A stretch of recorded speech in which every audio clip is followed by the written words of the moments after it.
اے صاحبان ایمان اتقوا اللہ، تقوی پروردگار اختیار کرو۔ اللہ مومنوں سے کہہ رہا ہے کہ متقی ہو جاؤ۔ ہر انسان مسلمان نہیں ہے، اور مسلمان ہونا کتنا مشکل ہے کوئی علامہ اقبال سے پوچھے۔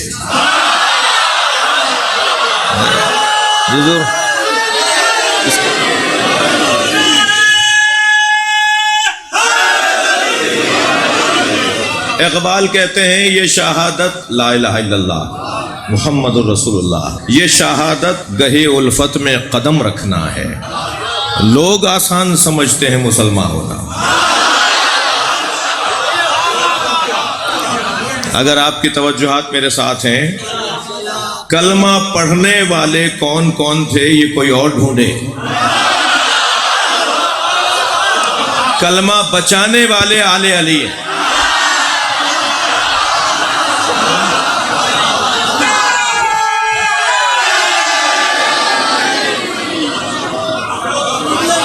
کس نے جی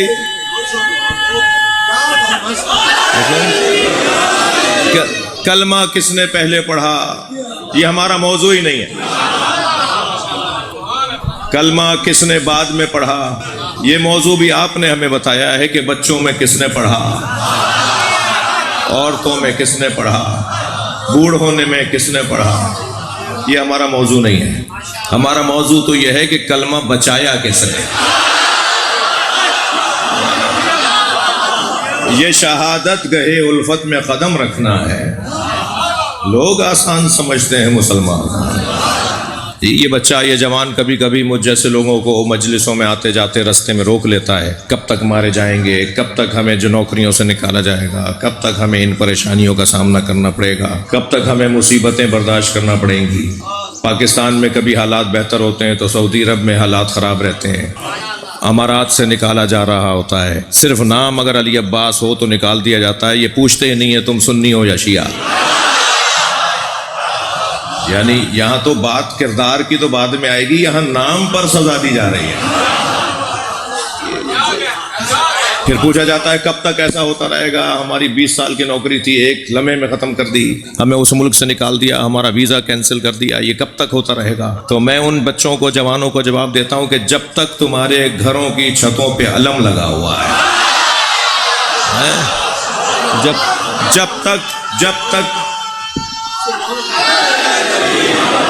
جب تک تمہاری مسجدوں سے علیون ولی اللہ کی صدائیں آ رہی ہیں، یہ سب کچھ ہوتا رہے گا۔ کسی نے زبردستی تو ہمیں شیعہ نہیں بنایا، ہم کل تو شیعہ نہیں ہوئے ہیں، ہمیں کسی نے زور دھونس پہ تو شیعہ نہیں بنایا۔ جی لا الہ الا اللہ کی پریشانیاں کوئی حضرت یاسر سے پوچھے، کوئی حضرت سمیہ سے پوچھے، لا الہ الا اللہ کی پریشانیاں کوئی حضرت بلال حبشی سے پوچھے کہ لا الہ الا اللہ بولنے پہ ہوتا کیا ہے۔ کہ لا الہ الا اللہ کی پریشانیاں کیا کم تھیں جو محمد الرسول اللہ بھی بول دیا۔ محمد الرسول اللہ کی پریشانیاں کوئی ابو ذر غفاری سے پوچھے، محمد الرسول اللہ بولنے کی پریشانیاں کوئی سلمان فارسی سے پوچھے۔ محمد الرسول اللہ کی پریشانیاں کیا کم تھیں جو تم نے یا علی مدد بھی بول دیا۔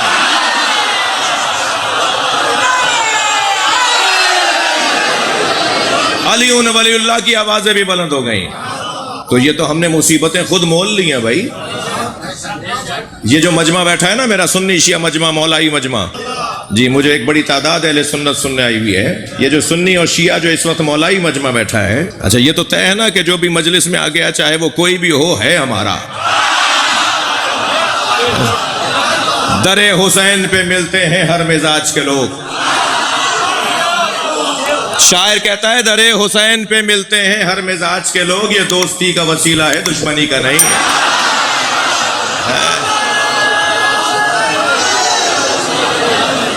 یہ جوڑنے کی جگہ ہے نا۔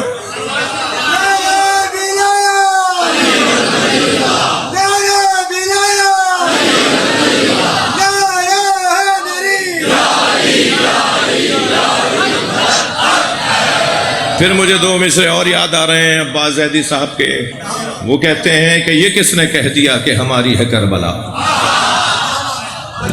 یہ کس نے کہہ دیا کہ ہماری ہے کربلا؟ حق بات تم کہو تو تمہاری ہے کربلا. کربلا تو حق بولنے والوں کی ہے. اور یاد رہے کہ جو حق بولتا ہے نا وہ تنہا ہو جاتا ہے. تھوڑی گردن ہلاتے رہیے، بات جا رہی ہے تو اس کی ایک کو ختم کر دیں. یہ جو حق بولتا ہے نا، جو سچ بولتا ہے، حق بولتا ہے، وہ تنہا ہو جاتا ہے، وہ اکیلا ہو جاتا ہے. حق بولنے والا تنہا ہو جاتا ہے. نبی نے فرمایا حق علی کے پیچھے ہے. علی بولنے والا کتنا تنہا ہوگا؟ نبی نے تو فرمایا ہے کہ الحق ما علی و علی ما الحق. بات یہاں پوری نہیں سرکار نے فرمائی، بات آگے بڑھتی ہے نبی کی. اور بھی قول آگے بڑھا، فرمایا اللہم ادر الحق حیث ما دار علی. یا اللہ حق کو وہاں موڑ جہاں علی جا رہا ہے. تو حق ماشاءاللہ کہ سننے کا ثواب ہی کچھ اور ہے نا. بات آگے جائے، تھوڑی سی بات آگے بڑھے. میں عرض یہ کر رہا ہوں کہ لا الہ الا اللہ کی کیا پریشانیاں، محمد رسول اللہ کی کیا پریشانیاں، علی ولی اللہ کی کیا پریشانیاں. ہم پریشانیوں کے آنے پہ پریشان نہیں ہوتے. یہ جانتے ہیں کہ جس کے پاس پریشانیاں زیادہ ہوتی ہیں اس کا اپنے مولا سے تعلق گہرا ہوتا ہے. یہ طے شدہ مسئلہ ہے. جتنی پریشانیاں بڑھیں گی نا، میرے مولا صادق کا قول سنا رہا ہوں، اللہم صلی علی، میرے مولا کی شہادت کا دن ہے، مولا کا قول سنا رہا ہوں. حضرت فرماتے ہیں کہ اگر تمہاری زندگی میں 40 دنوں میں ایک دفعہ بھی پریشانی نہ آئے تو اپنے ایمان کی تجدید کرو، تم مومن نہیں رہے.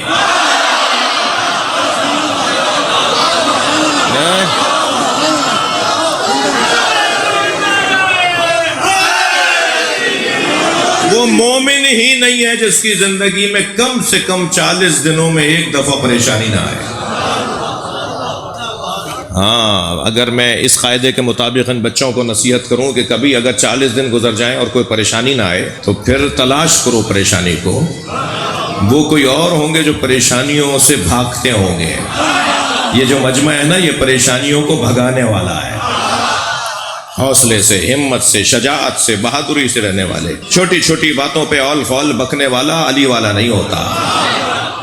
چھوٹی چھوٹی باتوں پہ مولا سے شکوے کرنے والا علی والا نہیں ہوتا. ذرا سی پریشانی ہوئی علم پہ جا کے مولا سے لڑائی جھگڑا شروع کر دیا کہ مولا میں ہی رہ گیا ہوں کیا؟ تم اگر علی ولی اللہ تک کلمہ پڑھتے ہو تو تم ہی تو ہو جس کے پاس پریشانی آئے گی. یہ تو قاعدہ ہے، یہ قانون ہے، یہ کسوٹی ہے. یا ایھا الذین آمنو، اے صاحبان ایمان، اتقوا اللہ. مومنوں سے اللہ کہہ رہا ہے متقی ہو جاؤ. میں ایک جملہ کہہ رہا تھا وہ پورا نہیں ہوا. ہر انسان مسلمان نہیں ہے، ہر مسلمان مومن نہیں ہے، ہر مومن متقی نہیں ہے، اور ہر متقی وہ نہیں ہے کہ جو، اب آیت سنیے، یا ایھا الذین آمنو اتقوا اللہ، اے صاحبان ایمان تقوی پروردگار اختیار کرو، وکونوا مع الصادقین، اور سچوں کے ساتھ ہو جاؤ. یعنی اب ذرا آیت کو ذرا ایسے دیکھیے کہ ہر انسان مسلمان نہیں ہے، ہر مسلمان مومن نہیں ہے، ہر مومن متقی نہیں ہے، اور ہر متقی اس قابل نہیں ہے کہ وہ اہل بیت کے ساتھ چل سکے. قتال پور کے مومنین تو تقریباً تشریف فرما ہے، اطراف کے احباب بھی تشریف فرما ہے. جی، سچوں کے ساتھ چلنا ہر ایک کے بس کی نہیں ہے.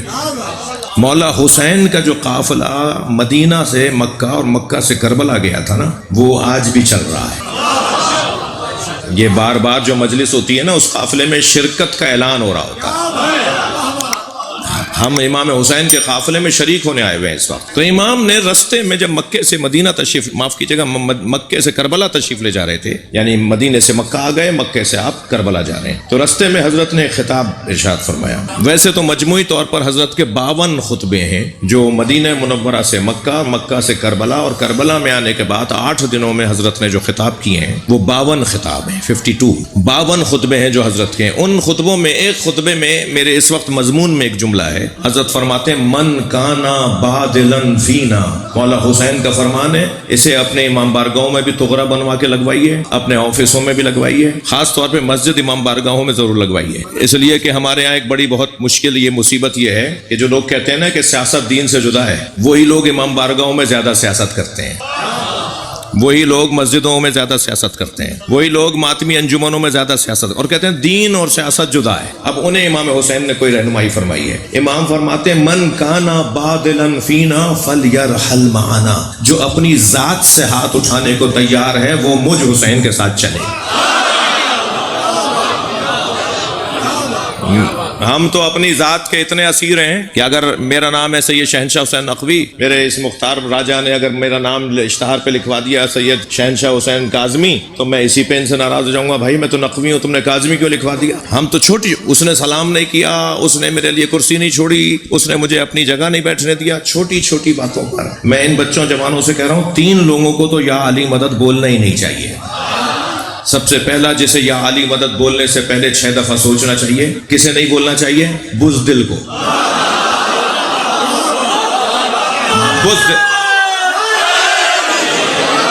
بزدل کا کوئی کام علی سے نہیں ہے، بزدل علی والا نہیں ہوتا. دوسرا جسے 6 دفعہ سوچنا چاہیے وہ ہے کنجوس. پائچے پھٹے ہوئے، کالر ادھڑا ہوا ہے، کالر ادھڑا ہوا ہے، بٹن ٹوٹے ہوئے ہیں، چپل 2 طرح کی پہنی ہوئی. کون صاحب ہے بھائی؟ قتال پور میں فلاں جگہ پر ان کی 6 دکانیں ہیں، لاہور کے اندر، ملتان کے اندر مارکیٹ ہے ان کی. جو اپنے اوپر پیسے نہیں لگاتا وہ امام بارگاہ میں کیوں لگائے گا؟ وہ مسجد میں کیوں لگائے گا؟ وہ مدرسے کو کیوں دے گا پیسے؟ کنجوس اور علی والا نہیں ہو سکتا. اور تیسرا بندہ جیسے مولا علی کا نام لینے سے پہلے اپنے آپ کے اوپر غور کرنے کی ضرورت ہے، وہ بندہ تنگ نظر ہے، گھٹے ہوئے دماغ کا بندہ، چھوٹی سوچ والا، تنگ نظری کا شکار، قدم قدم پر فصیلیں کھڑا کرنے والا، جگہ جگہ دیواریں کھڑی کرنے والا. جو دیواریں کھڑی کر کر کے لوگوں کو محدود کرتا ہو وہ کوئی اور ہے. جو مولائے کائنات کا ماننے والا ہے وہ وسیع کوئی اور ہے.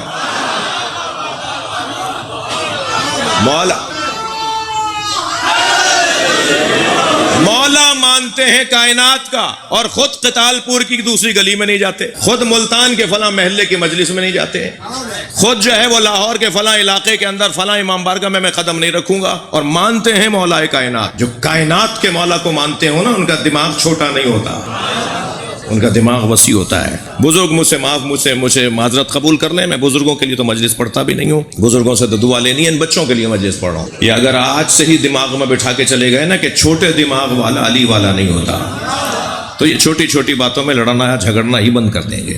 اس لیے کہ چھوڑو، کوئی اور بات کرو، ہم مولا کے ماننے والے ہیں. مولا کا ماننے والا لڑتا نہیں ہے، مولا کا ماننے والا ایک دوسرے پر مقدمہ نہیں کرتا. جی یہ سوچنے کی ضرورت ہے. صاحبان ایمان اتقوا اللہ، تقوی پروردگار اختیار کرو. وکونوا مع الصادقین، اور سچوں کے ساتھ ہو جاؤ.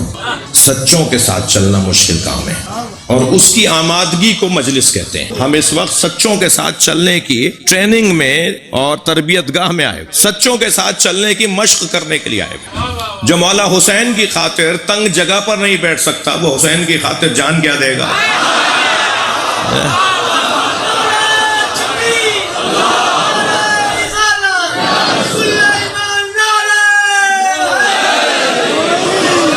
جو مولا حسین کی خاطر اپنی ذات، میں حضور فقیروں سے بڑا پیار کرتا ہوں. میں ان بچوں سے بھی، جوانوں سے بھی کہہ رہا ہوں کہ فقیروں سے نفرت نہیں کرنا.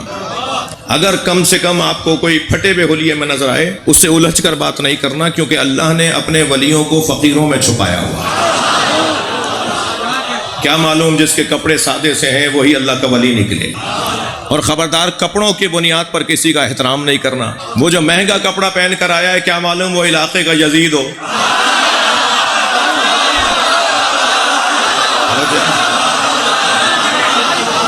اور وہ جو بیچارہ پھٹے ہوئے کپڑے میں ہے، کیا معلوم وہی اللہ کا ولی ہو.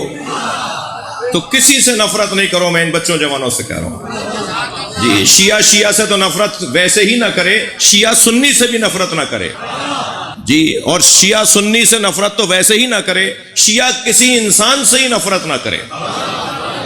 ہندو بھی ہے تو وہ مولا علی فرما رہے ہیں انسان ہونے میں تمہارا بھائی ہے.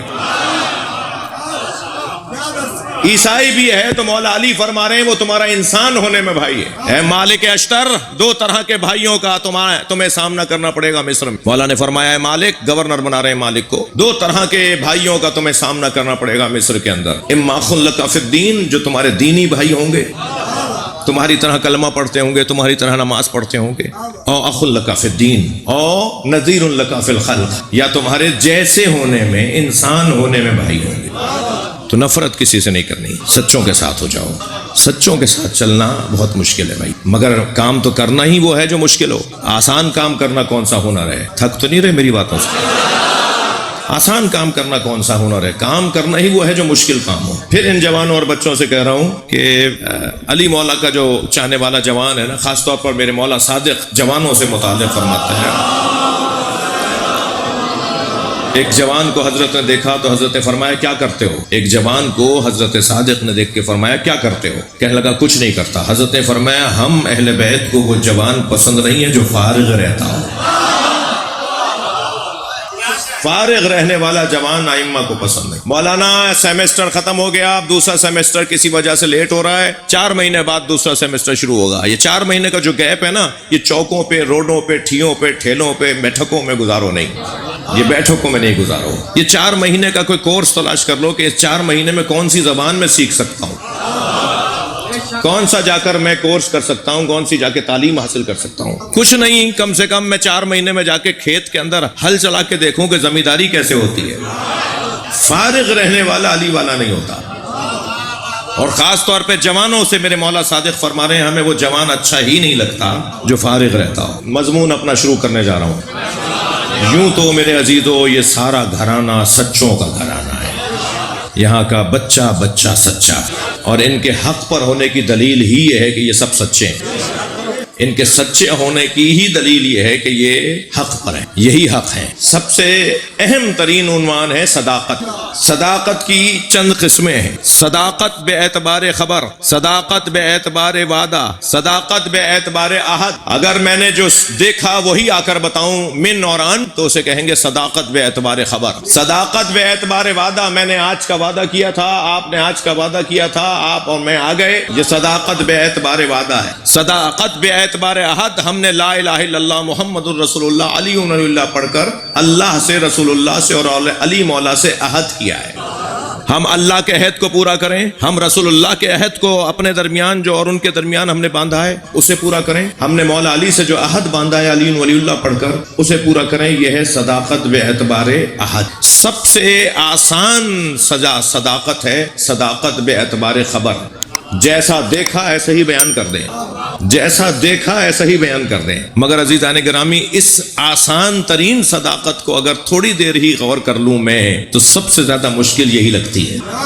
کبھی آپ آزما لیجئے اپنے دوستوں کو، اپنے آپ کو، جو دیکھا تھا 4 آدمیوں نے ایک ساتھ دیکھا، اب آ کر آپ کسی بیٹھک میں بیٹھیں اور جنہوں نے نہیں دیکھا تھا ان کے سامنے بیان کرنے کے لیے کسی دوست سے کہیں کہ تم بتاؤ کیا دیکھا ہے ہم نے، تو آپ ہی اسے سن سن کے پریشان ہو رہے ہوں گے، بھائی یہ کب دیکھا ہم نے، تم تو اس میں بدل رہے ہو باتوں کو، تم تو اس میں اضافہ کر رہے ہو، تم تو اس میں کمی کر رہے ہو، جو چیز تھی وہ تو بیان ہی نہیں کر رہے۔ پھر آپس میں جھگڑا ہونے لگتا ہے کہ بھئی یہ کب ہوا تھا، یہ تو تم نے بڑھا دیا، یہ تو کتنا آسان کام تھا کہ جیسا دیکھا ایسے ہی بیان کر دیں، کتنا آسان کام تھا، مگر یہ والا کام بھی کتنا مشکل ہے۔ ہم نے ایک جگہ سے، ایک دکان سے پین خریدا، ہمارے ساتھ ہمارا یہ عزیز جوان بھی تھا، مثال دے رہا ہوں، ایک دکان سے پارکر کا پین خریدا اور اسے ان کے سامنے خریدا، میں مثال دے رہا ہوں، اور ایک بیٹھک میں جا کے بیٹھے، ہم نے کچھ لکھنا شروع کیا، لکھتے لکھتے بے خیالی میں قلم کو جیب میں لگانے کے بجائے سامنے والی میز پہ رکھ دیا۔ وہ قلم ہمارے سامنے رکھا تھا کہ ایک صاحب وہاں پر جو اس علاقے کے تھے وہ آ کر بیٹھے، جنہیں ہم نہیں جانتے تھے، انہوں نے وہ قلم اٹھا کے اپنی جیب میں لگا لیا۔ تو میں نے کہا جی یہ میرا قلم ہے، آپ اپنی جیب میں کیوں رکھ رہے ہیں؟ تو وہ دوسروں کو دیکھ کر کہنے لگے یہ ہمیں جانتے نہیں ہے کہ ہم کون ہیں۔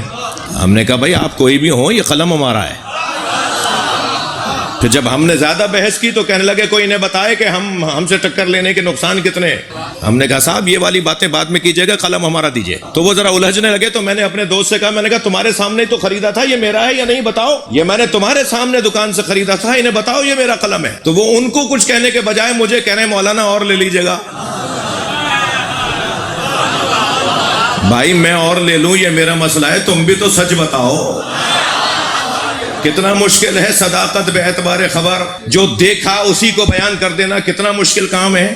جو دیکھا، اب مثال کے طور پر فرض کیجئے کسی شہر کے بڑے چوراہے کے اوپر فلاں موٹر وے کے فلاں رستے کے اوپر دو بڑی گاڑیوں میں تصادم ہو جائے، ایکسیڈنٹ ہو جائے، اور ان کے ٹکرانے سے ایک دھماکے کی آواز گاؤں دیہاتوں میں اطراف کے علاقوں میں جائے، اور مجمع جائے حادثہ پر پہنچنے لگے. اور کچھ تو وہ تھے کہ جنہوں نے ٹکراتے ہوئے دیکھا، وہ شہر میں آئے تو انہوں نے کہا صاحب ایکسیڈنٹ ہوا ہے، 6 آدمی مر گئے، 15 زخمی ہو گئے، فلاں ڈرائیور ایسے بھاگ گیا اور فلاں ڈرائیور بھی مر گیا. جنہوں نے واقعہ ہونے کے بعد جا کر دیکھا تھا تو انہوں نے کہا نہیں صاحب ڈرائیور تو کوئی بھاگتا ہوا نہیں دکھائی دیا، یہ غلط کہہ رہے ہیں. ہاں 6 آدمی ضرور مرے ہیں مگر 12 نہیں، 6 آدمی زخمی ہوئے ہیں. تھوڑی دیر کے بعد جو اور پہنچے تھے انہوں نے کہا نہیں صاحب دو آدمی بھی نہیں مرے، وہاں تو 4 آدمی زخمی نظر آئے ہیں. پھر کچھ 6 گھنٹے بعد جو گئے انہوں نے کچھ اور بتایا. ایسا ہی ہے. اب واقعہ ایک ہے مگر خبریں مختلف ہیں نا. کوئی کچھ کہہ رہا ہے، کوئی کچھ کہہ رہا ہے، کوئی کچھ کہہ رہا ہے. لیکن جس نے واقعہ ہوتے ہوئے دیکھا اور جب تک سب اپنے اپنے گھروں کو نہیں چلے گئے وہ وہیں کھڑا رہا، وہ جو بتائے گا وہ کچھ اور بتائے گا. ہم بھی تو اسی بات کا شکار ہیں.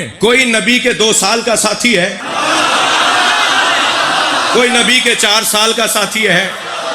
کوئی کہہ رہا ہے یہاں باندھو تو کوئی کہہ رہا ہے یہاں باندھو، تو کوئی کہہ رہا ہے کھول لو اور کوئی کہہ رہا ہے کچھ بھی نہ کرو. ہمیں تو اس سے نبی کی خبر چاہیے جو نبی کی گود میں آیا ہو.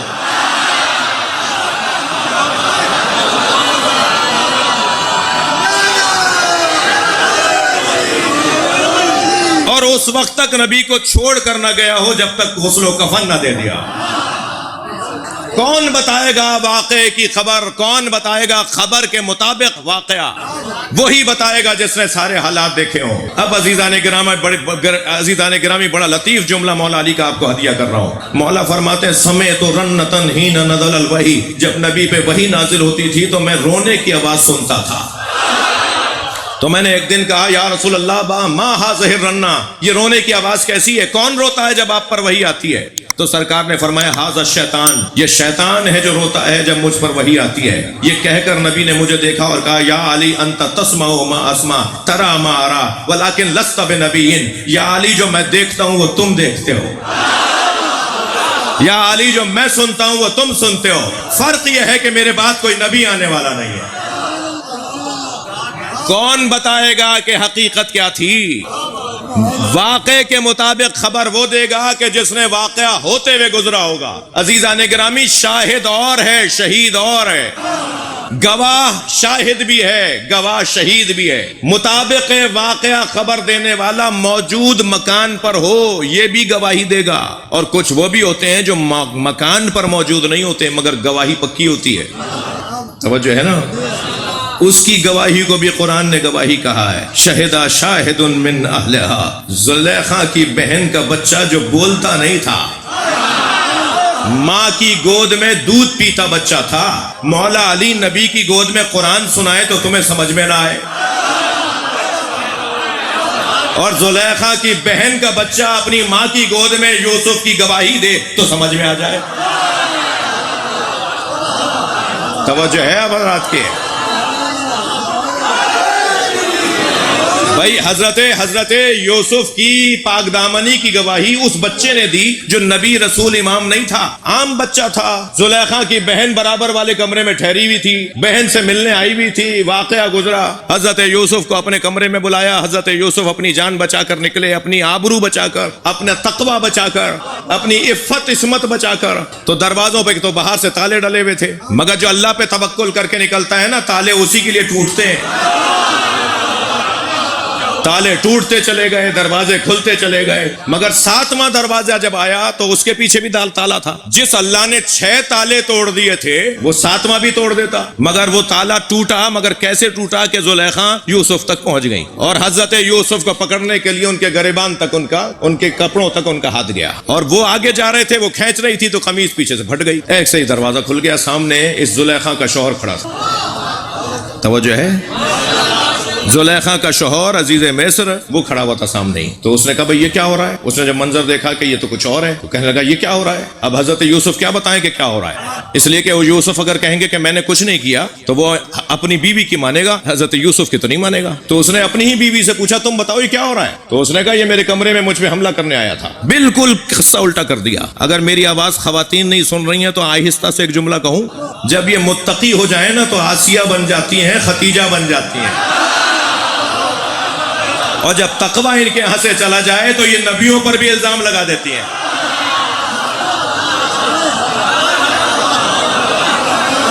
تھک رہے ہیں آپ میری باتوں سے.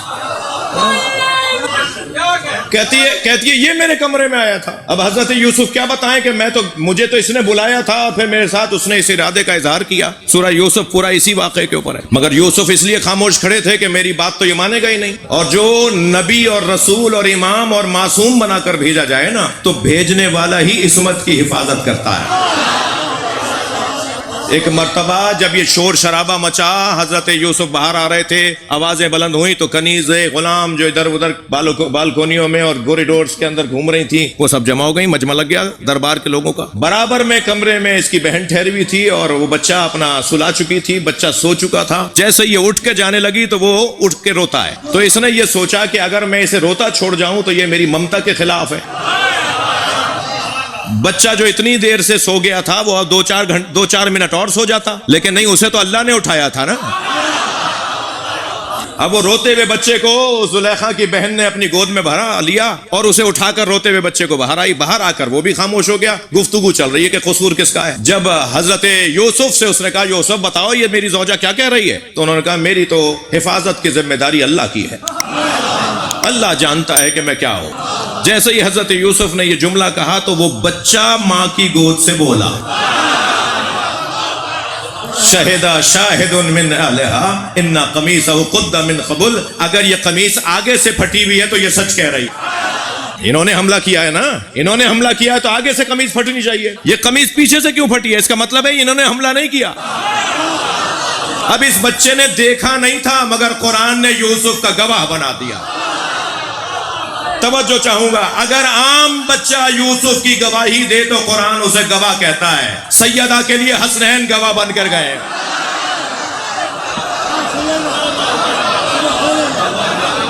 اور اگر امت یہ کہہ دے کہ بچوں کی گواہیاں قبول نہیں ہیں،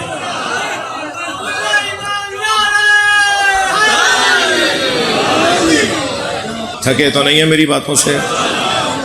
مجھے اندازہ ہے اپنے مضمون کی طرف جانا چاہ رہا ہوں کہ سچوں کے ساتھ ہو جاؤ. صداقت بے اعتبار خبر، جیسا تھا ایسا ہی بیان کرنا، اسے کہتے ہیں یہ صادق ہے، اسے کہتے ہیں یہ صادق ہے. اچھا آپ کی توجہات میرے ساتھ بھرپور ہیں، آپ سننے کے ارادے سے آئے، میں بھی پڑھنے کے ارادے سے آیا ہوں، تو تھوڑا سا اور مجھے سہارا دیجیے اپنی توجہ کا.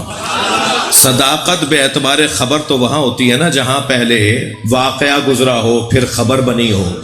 ایسا تو نہیں ہوتا نا کہ کوئی واقعہ ہی نہیں گزرا اور خبر بن جائے. یعنی واقعہ پہلے ہوتا ہے پھر اس کی خبر بنتی ہے. ایسا ہی ہے؟ تھوڑا گردن ہلا دیجئے. پہلے واقعہ بنتا ہے، پہلے واقعہ رونما ہوتا ہے، پھر اس کی خبر بنتی ہے. ہم جس دروازے پر بیٹھے ہیں نا وہ ایسے سچے ہیں جو واقعہ گزرنے سے پہلے کہہ دیں تو واقعہ ہو جاتا ہے. تمہارے کپڑے درزی کے پاس ہیں، یہ سیدہ کہیں گی تو درزی آئے گا. کسی درزی کے پاس کپڑے نہیں تھے. تھک گئے آپ میری باتوں سے. کسی درزی کے پاس کپڑے نہیں تھے. فاطمہ کہہ رہی ہیں تو اب جنت کا رضوان درزی بنے گا. یہ ایسے صادق ہے، یہ جو کہہ دیں گے وہ ہو جائے گا. صلوات اللہم صلی علی محمد وآل محمد. حضرت حکیمہ خاتون آ کے کہتی ہیں نا امام عسکری سے کہ وہاں تو کوئی آثار ولادت ہی نہیں ہے. مولا نے فرمایا اماں یہ امر الہی ہے. بی باہر آئی ہیں، امام عسکری سے کتنی دیر میں گفتگو ہوئی ہوگی یہ دو جملے کہ آ کے کہا کہ وہاں تو نرجس کے پاس کوئی آثار ولادت ہی نہیں ہے. جن خواتین کے یہاں بچوں کی آمد ہو رہی ہوتی ہے ان کی کچھ کیفیت ہوتی ہے، وہاں تو کچھ بھی نہیں ہے. اور امام نے فرمایا یہ امر الہی ہے. اندر باہر آئی ہیں، اندر گئی ہیں، کتنا ٹائم لگا ہوگا؟ بی فرماتی ہے میں باہر آ کر یہ سوال کر کے اندر گئی تو حجرے میں نے دیکھا ایک بچہ سجدے میں ہے. صلوات پڑھ لیں مولا کی ذات پر. صلی علی محمد وآل محمد. یہ سارا گھرانہ سچوں کا گھرانہ ہے. یہ صادقین سب کے سب صادق ہیں. اچھا میں نے ارادہ یہ کیا تھا کہ آج امام کی والدہ کی خدمت میں ہم رہتے ہیں. امام صادق کی والدہ حضرت ام فروہ بنت حضرت قاسم ابن محمد ابن ابی بکر حضرت محمد ابن ابی بکر کے بیٹے قاسم کی بیٹی حضرت ام فروا، میرے مولا امام صادق کی والدہ، ابن المکرمہ۔ امام صادق کو مدینے والے صادق اور جعفر کہہ کے نہیں پکارتے تھے، بلکہ آواز دیتے تھے ابن المکرمہ، مکرمہ کا بیٹا۔ امام کی والدہ کے نام سے پکارتے تھے، ایک مکرمہ، مکرمہ، معظمہ، محترمہ، یہ ان کے بیٹے ہیں۔ حضرت قاسم فقہاء امامیہ میں سے تھے۔ حضرت محمد ابن ابی بکر کے بیٹے ہیں۔ محمد ابن ابی بکر کون ہیں؟ جن کے لیے مولا علی فرماتے ہیں محمد ابنی وَإِن كَانَ مِن صُلْبِ ابی بکر، محمد ابو بکر کی نسل سے ہے مگر ہے علی کا بیٹا۔ صلوات پڑھے محمد و آل محمد۔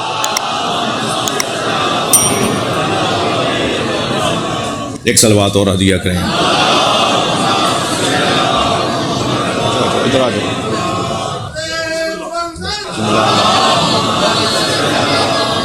5-8 منٹ اور پڑھتا ہوں، 5-8 اور۔ صلی علی محمد و آل محمد۔ میرے بہت ہی کوہنا مشق اور بہت ہی مضبوط مولا کے ذاکر ہیں، مولا کے مدح خوان ہیں۔ میں خود بھی ذاکروں کی اولاد ہوں۔ مجھے واقعی میں دل سے بات کرتا ہوں، مجھے ذاکروں سے بڑا ان کا ایک احترام ہے جی۔ انہوں نے، یہ اہل بیت کی گلشن کی بلبلیں ہیں۔ جب یہ کوکنے لگتی ہیں نا تو گلشن اہل بیت میں پرندوں کا اضافہ ہو جاتا ہے۔ ان کا بڑا کام ہے، ان کا بہت بڑا کام ہے۔ معصوم صرف 14 ہیں بھائی، غلطیاں پکڑنے والوں تم ہمیں بھی نہیں چھوڑتے ہو اور ذاکرین کو بھی نہیں چھوڑتے ہو، اور جو زیادہ غلطیاں پکڑتا ہے نا اس کی بھی پکڑائی ہوگی۔ تو صرف معصوم 14 ہیں، تو ان کے علاوہ سب سے کچھ نہ کچھ ہو سکتا ہے، مگر یہ کہ ہمیں معصومین کے علاوہ سب سے کچھ نہ کچھ ہو سکتا ہے۔ ہمیں ایک دوسرے سے سچا رہنا چاہیے، اور پھر پہلے ہی بہت الجھنے ہیں، الجھنے بڑھانے والے کم ہونے چاہیے، الجھنے گھٹانے والے زیادہ ہونے چاہیے۔ بات تھوڑی سی اور آگے جائے۔ حضرت ام فروا امام صادق کی والدہ، بی بی امام کی وہ والدہ، وہ بی بی حضرت ام فروا، حضرت قاسم کی بیٹی، حضرت محمد ابن ابی بکر کی پوتی، حضرت محمد ابن ابی بکر جو 2 سال کے مولا علی کی گود میں آئے۔ اچھا 3 بہنیں آئی تھیں نا ایران سے یہ اسیر ہو کر، مہر بانو، شہر بانو اور حضرت قہر بانو، جو انڈیا چلی گئیں، کسی ہندو کے ہاں چلی گئیں، جو وہ بعد میں مسلمان ہوا اور پھر راجہ تھا۔ اس کا قصہ ہندوستان کے لوگ زیادہ اچھا بتاتے ہیں، لیکن بی بی مہر بانو کا عقد ہوا، بی بی مہر بانو کا عقد ہوا محمد ابن ابی بکر سے، اور بی بی شہر بانو کا عقد ہوا امام حسین سے۔ یعنی ایک بہن کا عقد امام حسین سے اور ایک بہن کا عقد محمد ابن ابی بکر سے۔ یعنی بی بی مہر بانو کے نواسے ہیں امام صادق، اور بی بی شہر بانو کے پوتے ہیں امام صادق۔ ایک بہن کے پوتے ہیں، ایک بہن کے نواسے ہیں، اور دونوں شہزادیاں بیبیاں تھیں ایران کے شاہ جرد کی بیٹیاں۔ اور میں ایک لطیف بات کرنے جا رہا تھا، وقت کی تنگی بھی مجھے بہت پریشان کر رہی ہے، اور وہ یہ کہ چند چیزیں ائمہ کی امہات ائمہ کے حوالے سے، یعنی جس بی بی سے امام دنیا میں آئے ہیں نا، وہ بی بی عام بی بی نہیں ہے، ان کی حفاظت کی ذمہ داری اللہ نے لی، اس لیے کہ وہ چیز جو ان کی گود میں آنی تھی نا، وہ وجود جو ان کی گود میں آنا تھا، وہ وجود اللہ کو مطلوب ہے، اور اللہ کے مطلوب وجود کی خاطر ان کی آغوشوں کو اس نے طاہرہ اور مطہرہ رکھا، ہر طرح کے دنس سے بچا کے رکھا ہے، ہر طرح کی کمزوری سے بچا کے رکھا ہے، خود اللہ نے سجایا ہے۔ 4 صفتیں بتا دوں جو ائمہ کی مائیں ہیں ان کے بارے میں، امہات الائمہ کی 4 صفتیں بیان کرنے کی کوشش کرتا ہوں۔ سب سے پہلی بات تو یہ کہ نبی امام کی وہ زوجہ جس سے امام دنیا میں آئے، امام صادق کی شہادت کا دن ہے بھائی، امام کی وہ زوجہ جس سے امام دنیا میں آئے، وہ بی بی ہوتی تھی جس سے عقد کا اظہار، عقد کی خواہش خود امام کرتے تھے۔ یہ بہت بڑی عزت ہے اس بی بی کے لیے، ورنہ جتنی اور زوجائیں ہوتی تھیں جن سے اولادیں نہیں ہوتی تھیں، یا جن سے امام دنیا میں نہیں آئے اور زوجائیں ہوتی تھیں، وہ اظہار کرتی تھی کہ ہم امام سے شادی کرنا چاہتے ہیں، یعنی وہ خواتین چاہتی تھی امام سے شادی کرنا، مگر جس سے امام چاہے کہ میں شادی کروں، امام اسی سے چاہتا ہے جس سے امام دنیا میں آنے والا ہے۔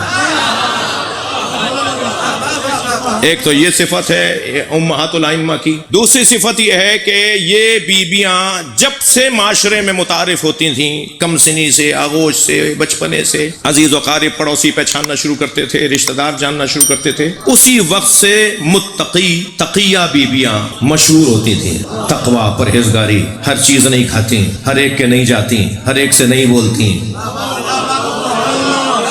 یعنی ان کے مزاج کے اندر تقوی، پرہیزگاری، یہ ان کی دوسری صفت. ان کی تیسری صفت یہ ہے کہ اپنے زمانے کی ساری عورتوں میں سب سے زیادہ عالمہ.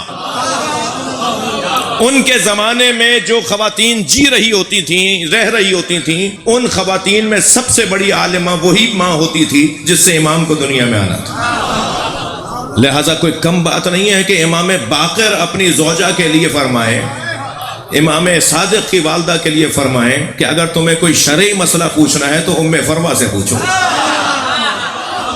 خواتین آ کر پوچھ رہی ہیں مولا سے، امام فرما رہے ہیں میری زوجہ سے پوچھو، جعفر صادق کی ماں سے پوچھو کہ وہ کیا کہتی ہیں. بی بی خانہ کعبہ کا طواف کر رہی تھی، بی بی ام فروا خانہ کعبہ کا طواف کرتے ہوئے آپ نے الٹے ہاتھ سے حجر اسود کو لمس کیا، استلام کیا، ہاتھ لگایا. تو وہاں ایک حاجی طواف میں تھا، مطاف میں تھا، اس نے کہا کہ اے بی بی تمہیں پتہ نہیں ہے کہ الٹا ہاتھ نہیں لگاتے، حجر اسود کو سیدھا لگاتے ہیں؟ تو بی بی نے فرمایا انی غنیۃ عن علمک، میں تیرے علم کی محتاج نہیں ہوں.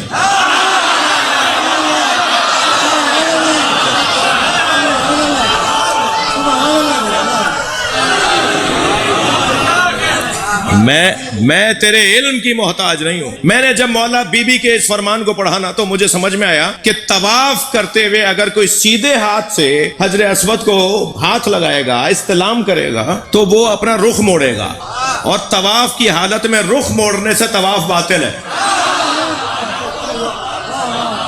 ہاں، نبی مکرم نے سیدھے ہاتھ سے اگر حجر اسود کو ہاتھ لگایا ہے، بوسہ دیا ہے، تو وہ طواف ختم ہونے کے بعد کیا ہے. اور یہاں روایت کہتی ہے کہ بی بی حالت طواف میں تھی تو قریب آ گئی حجر اسود کے، تو آپ نے بی بی نے ہاتھ لگایا تو اس نے ٹوکا اور حضرت نے جواب دیا انی غنیۃ عن علمک، میں تیرے علم سے مستغنی ہوں، مجھے تیرے علم کی ضرورت نہیں ہے. اچھا، کیا ادب ہے، کیا تہذیب ہے اس گھرانے کی کہ یہ نہیں فرما رہی کہ تو جاہل ہے. اچھا، یہ بھی نہیں فرما رہی میں عالمہ ہوں. اتنا بڑا وجود، یہ نہیں فرما رہی میں عالمہ ہوں. کتنا سجا ہوا جملہ کا ہے، مجھے تیرے علم کی ضرورت نہیں ہے. دوسری صفت وہ اپنے زمانے کی، تیسری صفت وہ اپنے زمانے کی عالمہ ہوتی ہیں. چوتھی صفت بتا دوں اور اپنی مجلس کو ایک منزل دوں. چوتھی صفت یہ ہے کہ ان کا دو جگہ عقد ہوتا ہے. عرش پہ اللہ پڑھاتا ہے، فرش پر معصوم پڑھاتا ہے. امہات الائمہ کے دو جگہ عقد ہوتے ہیں، عرش پر اللہ پڑھاتا ہے، فرش پر معصوم پڑھاتے ہیں. جب بی بی شہربانو مجمع میں تھیں، بی بی مہربانو تھیں، تو حاکم وقت نے ان سے کہا کہ ان کو کوئی اپنے ازدواجی زندگی کے لیے لے جائے. تو امام مولا علی نے فرمایا یہ بڑے گھرانے کی خواتین ہیں، انہیں اختیار دیا جائے کہ یہ کس جوان سے شادی کرنا چاہتی ہیں. تو حضرت مہربانوں سے جب کہا تو حضرت مہربانوں نے حضرت محمد ابن ابی بکر کی طرف اشارہ کیا کہ میں اس سے عقد کرنا چاہتی ہوں، توجہ چاہوں گا. اور ایک مرتبہ جب بی بی شہربانوں سے کہا تو بی بی شہربانوں نے مجمع میں دیکھا تو تیسرے بندے کے پیچھے، یعنی کچھ بندوں کے پیچھے امام حسین تھے. تو اشارہ کر کے کہا وہ جوان رات کو اپنی ماں زہرا کے ساتھ خواب میں آیا تھا.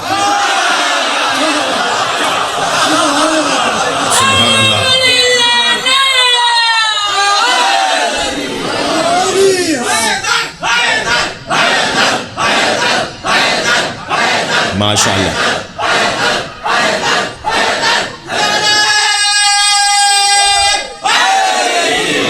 ماشاء اللہ، ماشاء اللہ. ان بیویوں کا مقام فضل بہت روشن ہے. حضرت ام فروا مادر امام صادق، امام صادق کے مصائب وہی ہیں جو امام حسین کے مصائب ہیں. کیا مطلب، کیا کہنا چاہ رہا ہوں؟ عجیب منظر ہے. روایت کہتی ہے کہ ابو جعفر منصور دوانقی نے حکم دیا کہ جعفر صادق کا گھر جلا دو. اجرکم اللہ، حق ہے ایسے ہی بلند آواز سے آئے بولنے کا. مصائب میں آپ سننے بیٹھے ہیں، پرسہ دینے آئے ہیں، مگر میں آپ رونے والوں سے ایک جملہ کہہ کر پھر مصائب کے دو جملے کہوں. یہ سارا مجمع ابھی میرے بھائی کے بیان مصائب کے بعد تابوت کی زیارت کرے گا. امام کے تابوت کی زیارت ہوگی نا, یاد رہے کہ یہ اس کا تابوت ہے جسے زہر دے کے مارا ہے. یاد رہے یہ آپ تابوت اٹھا کر ماتم کر کے مجلس مکمل تو کر دیں گے, مگر جن کی قبر مدینے میں ہے نا, اس کی قبر پہ رات میں چراغ نہیں ہے, دن میں کوئی سائبان نہیں ہے. اللہ آپ کو کسی غم میں نہ رلائے. ابو جعفر لعین نے حکم دیا کہ جعفر صادق کے گھر کو آگ لگا دو. روایت کہتی ہے جب گھر کو آگ لگ رہی تھی نا, فیہا علاویات, گھر میں سیدانیاں تھیں. بڑا عجیب جملہ ہے جو مقتل کی کتابوں نے لکھا ہے. گھر میں سیدانیاں تھیں, بیویاں تھیں. میرے مولا صادق سے جب گھر کی آگ بجھ گئی, حالات دوبارہ سے اپنے روال پر اور اپنے معمول پر آئے, تو ایک چاہنے والے نے پوچھا مولا کیا گزرا آپ پر جب آگ لگ رہی تھی؟ تو حضرت نے فرمایا کہ علاویات من حجرت الی حجرہ الی مکان من مکان الی مکان. جب گھر میں آگ لگ رہی تھی تو سیدانیاں ایک حجرے سے دوسرے حجرے میں جا رہی تھی, دوسرے حجرے سے تیسرے حجرے میں جا رہی تھی. اور پھر یہ کہہ کر فرماتے ہیں مگر میری بیٹی فاطمہ کے دامن میں آگ لگ گئی تھی. بی بی فاطمہ سب سے چھوٹی بی بی ہیں امام صادق کی, سب سے چھوٹی دختر ہیں امام صادق کی. جب بی بی فاطمہ کے دامن میں آگ لگی نا, تو امام فرماتے ہیں میں نے اپنے ہاتھوں سے اپنی بچی کے دامن کی آگ کو بجھایا. اور پھر یہ کہہ کر امام صادق نے اپنے دونوں ہاتھ اپنے سر پہ رکھے اور گردن جھکا کے رونے لگے. تو ایک چاہنے والے نے کہا مولا سب امن سے ہیں, کوئی دنیا سے نہیں گیا, سب کی زندگیاں محفوظ ہیں, آپ امام ہیں, آپ حجت خدا ہیں. تو روتے ہوئے فرمانے لگے مگر سلام ہو میرے جد حسین پر, جن کے خیموں میں آگ لگی تو کوئی بچانے والا نہیں تھا. سیدانیاں ایک خیمے سے دوسرے خیمے میں جا رہی تھی, اور میرے جد حسین کی بیٹی سکینہ کے دامن میں آگ لگ گئی تھی. کوئی نہ تھا جو حسین کی بچی کے دامن سے آگ چھڑاتا. اجرکم اللہ. بس آخری جملہ کہہ کے مجلس اپنے حصے کی مجلس مکمل کر رہا ہوں. عزادارو, جلتے ہوئے خیمے سے امام سجاد کو لانا کتنا مشکل ہے, یہ کوئی جناب زینب سے پوچھے. اجرکم اللہ, اجرکم اللہ. جلتے ہوئے خیمے سے امام سجاد کو جیسے لائی ہے نا بی بی, یہ کوئی جناب زینب ہی سے پوچھ سکتا ہے. مگر اس سے زیادہ مشکل تھا قبر سکینہ سے یہ جناب رباب کو اٹھانا. جناب رباب کو لاتے تھے, بی بی پھر چلی جاتی تھی, بی بی کو لاتے تھے, بی بی پھر چلی جاتی تھی. جب جناب زینب نے فرمایا تو فرمایا اے زینب میرا مدینے میں کون ہے, میرا والی کربلا میں رہ گیا, میری بچی زندان میں اکیلی ہے. ایک راوی کہتا ہے, بس آخری جملے, راوی کہتا ہے میں نے جلتے ہوئے خیموں میں ایک خاتون کو اندر جاتے ہوئے دیکھا, مگر آگ کی لپیٹیں اس بی بی کو روک دیتی تھی. جلتے ہوئے خیمے کی چوب سے جا کے اس کا سر لگتا تھا, اس کے کپڑوں میں آگ لگتی تھی, آگ چھڑاتی تھی, پھر دوسری طرف سے وہ خیمے میں جاتی تھی. تو وہ کہتا ہے میں یہ سمجھا کہ اس کے سر پہ چوٹ لگی ہے, جس کی وجہ سے اس کی آنکھوں کا نور چلا گیا ہے, اور اسے نظر نہیں آ رہا کہ آگے آگ جل رہی ہے. تو وہ یزیدی لشکر کا سپاہی کہتا ہے میں دوڑتا ہوا قریب آیا اور میں نے آ کے کہا تمہیں نظر نہیں آتا آگے آگ جل رہی ہے, تم آگ میں اندر جا رہی ہو؟ تو وہ بی بی مڑی اور مجھے دیکھ کر کہتی ہے یا شیخ ان لنا فیہا علیل, اس خیمے میں ہمارا ایک بیمار رہ گیا ہے جو اپنے پیروں سے چل کر نہیں آ سکتا. میں نے دیکھا کہ وہ بی بی خیمے میں گئی, اپنی پشت پر بیمار بھتیجا اٹھا کر لائے. سلام ہو امام حسین کی اولاد پر, درود ہو امام صادق کی اولاد پر, الا لعنت اللہ.